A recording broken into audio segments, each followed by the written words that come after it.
Salam, hər vaxtınız xeyir olsun. Mən Azərbaycan dili təlimçisi Günel Rəstunzadə. Bugün fe'l mövzusunda bir neçə sualın izahını verəcəm. Ancaq izaha keçməzdən öncə qısa bir xatırlatma etmək istəyirəm.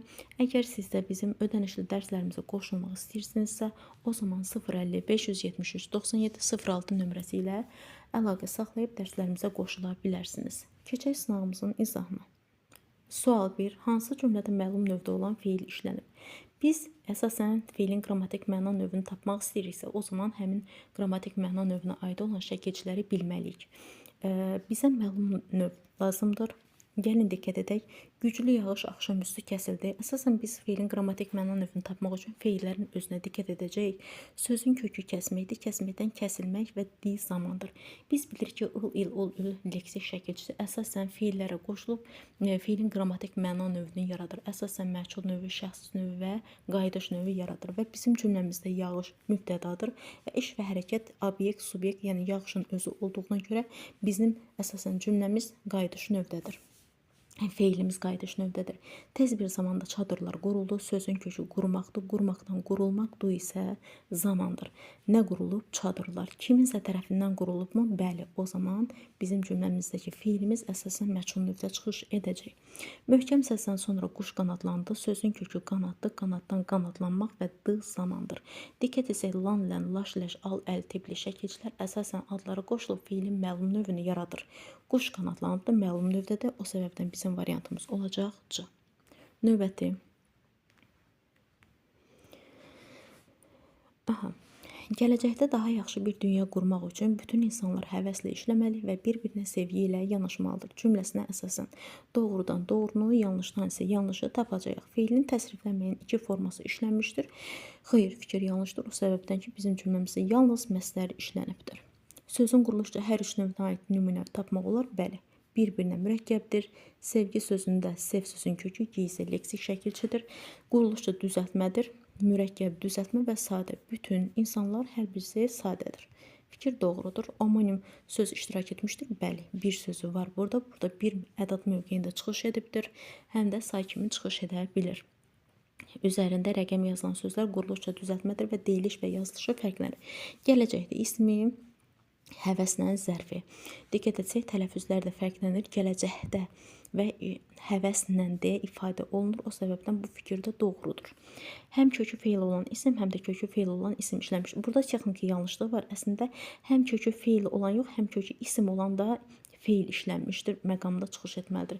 Yəni, kökü fe'l olan isim sevgi sözü. Diqqət edin, sözün kökü sevdir, fe'ldir və fe'ldən isim yaranmışdır. İşləməli sözündə sözün kökü isimdir, isim işdən isə işlə, yəni fe'li yaranmışdır. Fikir doğrudur. Sayın mənaca bir növü işlənib, burada bizim cümləmizdə say yoxdur. Biri burada görsək, əgər deyərik ki, o ədaddır. Ədad mövqeyində çıxış edib, yəni yanlışdır. Bizdən doğrudan doğrunu, 2-ni, 3-ü, yanlışdan isə yanlışı 6-nı istəyir. 2, 3, 6, A variantı bizim doğru variantımızdır. Üçüncü, hansı cümlədə fe'li bağlama tərkibi yoxdur? Fe'li bağlama tərkibini tapmaq istəyiriksə, əsasən onun şəkilçilərini bilməliyik. Yəni, an, dəyəndə, arkən, ərkən şəkilçiləri var və s. və ilaxır. Muğam oxuyanda gözəl səs var. Xəbər, nə var? Səs var. Kimdə? Muğam oxuyanda. Burada oxu sözün köküdür. An, ən fe'lisi və dada isə yerli halın şəkilçisidir. Əsasən, biz bilirik ki, fe'li bağlama cümlədə zəflik mövqeyində çıxış edir. Halbuki bizim cümləmizdə zəflik mövqeyində çıxış etməyibdir. Kimdə? Muğam oxuyanda burada tamamlıq mövqeyində çıxış edibdir. O getmişdi. Kim o? Nə zaman? Biz gələndə zəflik mövqeyində çıxış edib, an dəndə fe'li bağlama, arkən, ərkən hər birisi fe'li bağlamanın şəkilçisidir. Nə zaman? Mən onu çağıranda. Cavab olacaq A variantı. Növbəti. Deyir, verilmiş nümunənin təhlili haqqında yanlış fikri müəyyən edin. Qəlbimi çəkdiyim həsrət üşüdür. Köksüm isitdikcə şəkillərini. Yoxuluğun yandıran olmazdı. Bu cür yaman yada saldı bu gecə səni.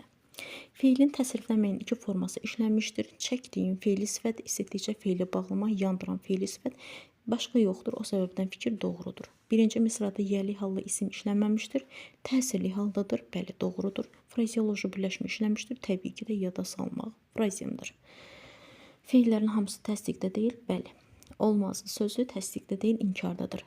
İkinci misrada mənsubiyyət, bəli. Üçüncü misrada hal şəkilçili sözlə başlar. Yoxluğun, sənin yoxluğun deyə bilirəmsə, o zaman burada mənsubiyyət şəkilçisidir. O səbəbdən variantımız olar E. Çünki bizdən yanlışı istəyir. Növbəti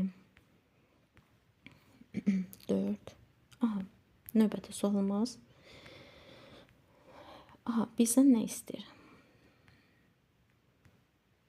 Deməli, Eyler-Venn diaqramına əsasən doğru fikirləri müəyyən edin. Çaparlar feili, çaparlar ismi. Əgər çaparlar sözü feil mövqeyində çıxış edirsə, qoşa l samiti işlənəcək. Çaparlar isim mövqeyində çıxış edərsə, qoşa r samiti çıxış edəcək. Yəni səsləri çıxış edəcək. 1 və 2 birinciyə, yəni feilə daxildir. 5 və 6 ismə aiddir. 3 və 4 isə onların ortağı məqamıdır. Tərkibində bir leksik, bir qrammatik şəkilçi var. Xeyr, çaparlar. Çapallar. Yəni burada ar zamandır. Başlanğıc forması feillə amonimdir. Elə sözün kökü, yəni başlanğıc forması elə özü feildir. Necə bir-biri ilə amonim ola bilər? Yəni 1 və 2 yanlışdır. 5-ci tərkibində 2 şəkilçi işlənmişdir. Təbii ki də, amma hər ikisinə aid olduğunu görə mən 5-i götürməyəcəm. İsmi xəbər ola bilər, təbii ki də, çünki çaparlar ismi xəbər kimi çıxış edir, amma çapallar feili isə feili xəbər mövqeyində çıxış edəcək. 3 tərkibində eyni cinsli samit var, hər ikisində bəli var.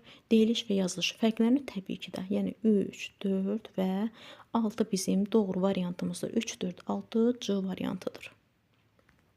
Aha, 6-cı sual. Hansı feilin həm kökü, həm də başlanğıc forması çıx feili ilə feili kimi düşünmək olar deyir. Yəni sözün kökü çıxmaqda, çıxarmaq ar ərdən sonra maqməqi əlavə edə bilirəmsə, o zaman ar ər burada leksik şəkilçi mövqeyində çıxış edəcək. Malım elə vacibdir, san şəxs sonluğudur. Çıx sözün köküdür, ar yenə də leksikdir, ar zamanda, sınız isə şəxs sonluğudur. Çıx sözün köküdür, çıxarmaq, acaq, çıxaracaqsınız zamandır, san isə şəxs sonluğudur. Çıx sözün köküdür, ar leksikdir, ma inkardır. Biz bilirik ki, ma inkar şəkilçisi sözün birbaşa olaraq başlanğıc formasından qoşulur. Yəni burada da ar leksikdir, d, m. Çıxarsa, gəlin diqqət edək. Sözün kökü çıx, çıxmaqdan çıxarmaqda deyər, çıxarsa, çıxarmaq, sa isə şərt şəkilçisi kimi çıxış edə bilər. Bir də sözün kökü çıx olar, ar zaman olar, sa isə burada hissəcik mövqeyində çıxış edə bilər. Və o səbəbdən hər iki məqamda düşünə bilərik deyə, o səbəbdən bizim variantımız olar E variantı. Yəni, çıx sözün köküdür, ar zaman, sa isə hissəcik mövqeyində çıxış edər və yaxud da çıx sözün kökü olar, ar leksik, sa isə şərt şəkilçisi olar. Yəni, hər iki məqamda doğru hesab edildiyi üçün variant olar E. 7-ci sual. Hansı cümlədə işlənmiş məsdər quruluşca mürəkkəbdir? Gəlin diqqət edək. Yaxşı yaşamaq üçün çox çalışmaq lazımdır. Yaşamaq burada sadədir. Arzu onunla dost olmaq. Diqqət edin, mürəkkəbdir. Dost olmaq. Ol, et, bil, qıl sözləri, köməkçi sözləri var ki, əsasən mürəkkəb sözlərin yaranmasında iştirak edirlər. O səbəbdən də burada dost olmaq elə mürəkkəb məsdəri yaratmışdır. Cavab olar bu variantı. 8-ci sual. Feillərdə fərqləndirilmiş hissələrin hansı şəkilçilər olduğunu müvafiq ardıcıllıqla müəyyən edin. Gəl sözün köküdür, əcək zamandır, miş hissəcik oldu. Oxu sözün köküdür, tıl leksik, oxu durmaq, dur leksikdir, sa isə burada şərtdir.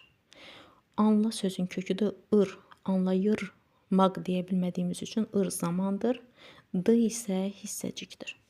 Qorx sözün köküdür, sa isə birbaşa başlanğıca qoşulduğu üçün şərtdir. Fikir sözün köküdür, ləş leksikdir, ib zamandır, sə isə hissəcikdir. Deməli, hissəcik, şərt, hissəcik, şərt, hissəcik. Gəlin tapaq. İmiş hissəcik, sa isə şərt, idi hissəcik, sa isə şərt, isə hissəcik işləmişdir. Variantı olar elə A variantı. Bugünlük bu qədər, gələn izahlara qədər.